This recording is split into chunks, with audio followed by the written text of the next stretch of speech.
Good morning. I'm going to do a postural drainage. So the first thing I'm going to do is check the patient's chart and always check the chest x-ray to see kind of which lobe it's in, kind of get an idea where it's located, where the secretions are. So I'm going to knock on the patient's door, look at the patient, check the patient's ID band, and then I'm going to wash my hands, apply the appropriate PPE on, and then I'm going to go ahead and assess the patient. I want to listen to the patient's lungs just to make sure I can hear where I can, the different distinctions of like where the secretions are, make sure I know the lung segments and everything where I would like to do the drainage from. So after I checked everything, checked the vital signs and everything, I'm going to go ahead and get the patient positioned to where I would like them to be. So there's a position where you can raise the bed for them, and then what you're going to have them do, you'll have them lay on their stomach, and you're going to have them lay like this. You will have a pillow under there to make it kind of comfortable so their face isn't just sitting flat into the bed. And then there's going to be a thing right here, pillow there, so it's going to kind of make the angle of the stomach kind of go faced in like that. And so always, before you do anything, you always look at any contradictions that could cause any complications with the postural drainage. So if they've had surgery, if they've had any broken ribs, anything like that, you don't want to percuss on top of ribs that are broken. So you don't want to cause them any pain. You want to make sure you're doing this to cause them comfort and get rid of those secretions.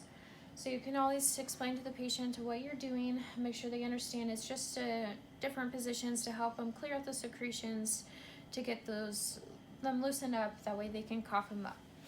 So with any postural drainage, you can do it prior to any meals, or you can do it, if they ate a meal, you can do it 1 to 1.5 hours after their meal to do the percussion.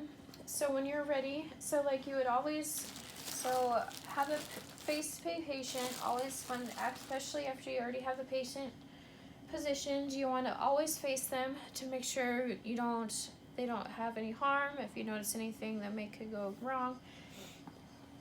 But if you don't have any of the percussion cup that you would place and then you would tap on there, then you would use your hand. You would kind of set it up like this in a cupping position, and then you don't want to hit him on the spine, and you don't want to hit it on the scapula direct on. You don't want to cause any pain there.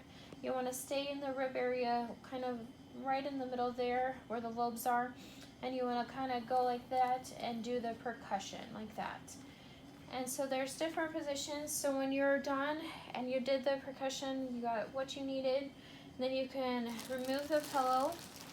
Then comfortably, you can ask the patient if they'd like to be rolled with this bed sitting up like this, if they want to be laid back down. So if they want to be laid back down to move back to their position they were before, you can move the bed down, and then you would carefully move them back to where they need to be, and you can have assistance if you need help, so that way we don't harm the patient, and you want to set them back up to where they're comfortable.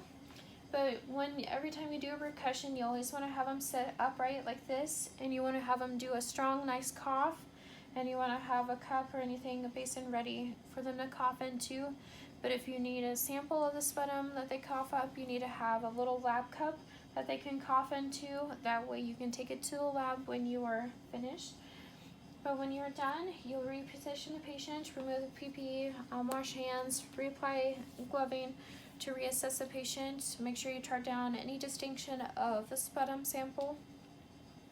And then you want to check the patient over again, listen to the lung sounds where they were having trouble, to make sure they're sounding better. It's clearing out those secretions. But then also, especially with the postural drainage like this, the different positions, you always want to make sure you also recommend, if they're able to, a different kind of system to drain them, like a PEP.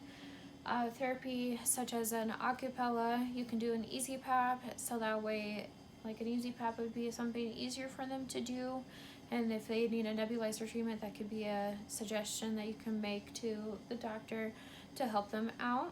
So once you're finished, they've been reassessed, wash your hands, remove any PPE. If you have a lab sample, make sure that gets to the lab right away. and then always document on the patient's chart.